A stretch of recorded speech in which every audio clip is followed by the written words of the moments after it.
Hello, first grade families.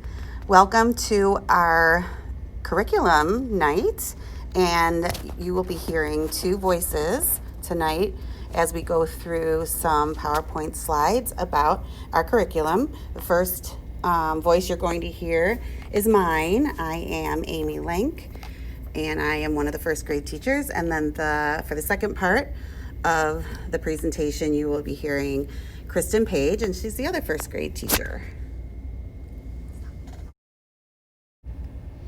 The next slide you're looking at is called What is the Curriculum? And our curriculum consists of a language arts block, which is all of your reading and writing things, and in the parentheses you'll see there daily 5, which we're going to talk about in a little bit. Part of the language arts block is also a word study session, and then we have writing workshop. And then we go into our math block, and then there's always science and social studies, which we will talk about in the next couple of slides. The next slide you're looking at is part of our language arts block, and it's called Daily 5. And if your child went to Lobestall last year, they have done this. They did this in kindergarten. We do it school-wide, and it's 90 minutes a day at least, and we do it 5 times a week. And the 5 activities are Read to Self, where the children are reading to themselves independently. Then there's Read to Someone, where they get to read with a buddy. The next activity is called Listen to Reading, where they're listening to stories either on the computers, the iPads, or I have CD players in my room where they're listening to stories on CD. Another activity they'll be working on during this time is work on writing, where they have more choice of what they're going to write about, writing in their writer's notebooks. They could be working on stories, lists, really kind of anything that they want to write about as long as they're writing, and also maybe finishing up some things that they may have learned during writer's workshop time. And then we also focus on word work during this time, that they're practicing word wall words that they're learning to spell, or patterns in spelling, letters and sounds, and word sorts during this time. So the kids are trained how to work independently. We start small, and then we build up their stamina so they can work independently longer and longer and longer as they practice working the whole time. And hopefully they work for at least 15 to 20 minutes.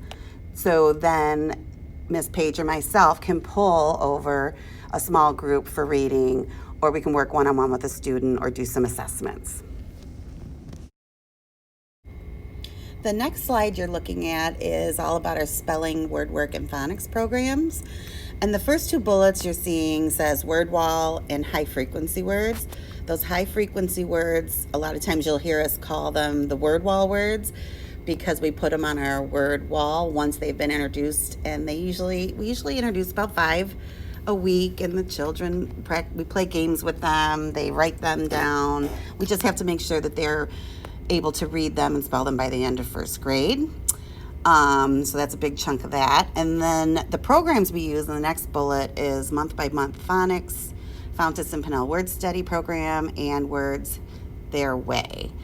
And then the very last thing on there are word sorts, and word sorts are part of everything that we're saying, that each child's at a different level, a spelling level, and some children may be working on letters and sounds, some children may be working on words that rhyme, or some kind of spelling pattern, and they get a list of words that they sort into different categories. And hopefully what that does is then they learn to, when they're trying to decode a word, they already know that word part or that little pattern, so they can decode words or to be able to spell new words. So if they know how to spell at, then they can spell cat, bat, and hat, and all those things. So that's everything, I think, with our spelling program.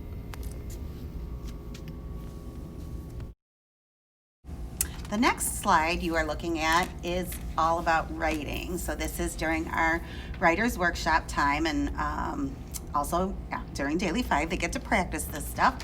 So it takes place 4 to 5 days a week, and there are a few different units of study.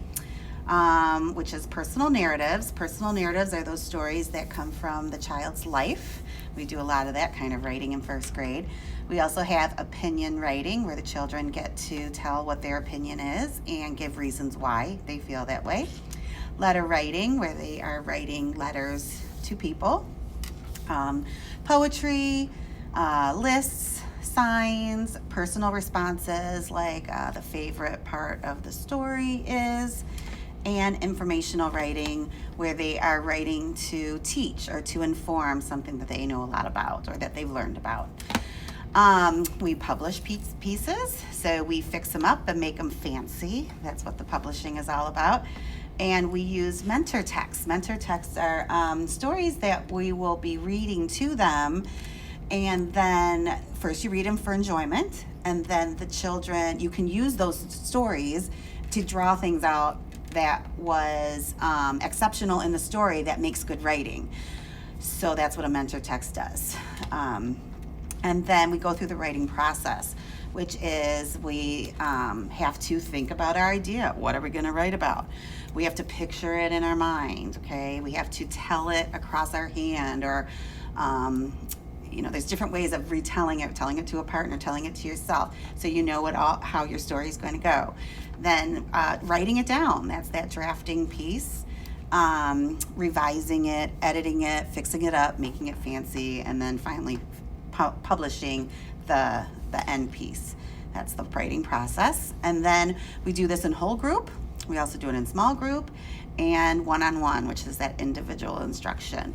Also, something that goes along with this is conferencing, where we are always talking to the children and talking to them about where they're at in writing and what do they need to do to make their writing better and to get to the next step or the next part to become a better writer. So that's what that conferencing piece is, where Miss Page will be just talking one-on-one with the children about what they can do to become a better writer themselves, because all the children are at different levels. And then we have here at the end of this, it's called To, With, and By, which is actually something we do really throughout all this curriculum that we're talking about, is writing to the children. Same with reading. You read to the children. Writing and reading with the children, where we're doing it together and with guidance, and then by themselves. So reading and writing by themselves independently. The next slide you're looking at is called Reading at Home. So not only are they doing all this reading and writing and math and science and social studies at school, they also have to be reading at home, which right there in the first bullet, it says daily reading. So as much reading as the children can do at home, doing it daily, not only at school, but at home, will make them better readers. A program, the next thing on here, a program we use is called Raz Kids. It's on the computer. They use this in the classroom during Daily 5, during that listen to reading time, but we also send home the login information for the children to be able to listen to and read books at home on this program. And they will, why we like this program so much is because it is at the children's reading level. So that's kind of nice. The kindergartners should be familiar with this program from last year. Excellent. Thank you, Ms. Page. The next thing on here says book bags. So what we have, the children in there in the classroom, they will have their book bag that is filled with books at their level. And then not only are they reading those during Daily 5, but what we usually do for homework is the children get to pick one of those books that they've been working on and reading, and they take it home with them to read and practice at home, read to themselves, read to you, read to the family pet, their dolls or action figures, whatever they have. And then they fill out this reading log sheet just saying that they've read the book, they've practiced it at home, and that you sign it with a little initial, so we know that you know that either they've practiced it or that they've read it to you, either way. So that's going to be coming home, hopefully. And then also included in that reading log with their in that book bag too is a reading strategy sheet. So it's just a little piece of paper that has some things of what do I do with my child when they get stuck on a word, or even the child, what do I need to do when I get stuck on a word? What if they forget? They can look on the reading strategy sheet, and it gives them some things that they could do to figure out what that word is. So the next thing on here says, in reading at school and at home, that children use pictures and text together to tell a story. So we teach them how to read the pictures, which is just as important as reading the words, which is the text. So if a book is a little too hard or a little challenging, the child can spend time reading the pictures, kind of making up the story just by looking at the pictures alone, which is still a good thing to do. So that's another way that they can be reading at home. We have bedtime stories when you are reading to your child. It doesn't have to be at bedtime. It could be after school. It could be before dinner, after dinner. It could even be in the morning if that's a better time for you.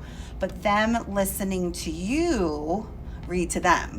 So I know once kids start to read, you really want to always have them read, but it is so important for them to hear you reading to them also. That's that listen to reading component at Daily 5 that's so important.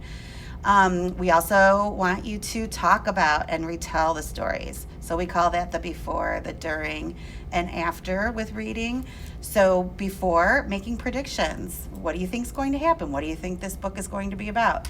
During, asking questions, helping them make connections, understanding what's happening in the story, using the pictures and the text to help with that. And then after, talk about, did the character change at the beginning of this? Were they different from the beginning to the end of the story? What was your favorite part? Just having a response. How did that make you feel? Those kinds of things are all important for comprehension, which is understanding what the story's about.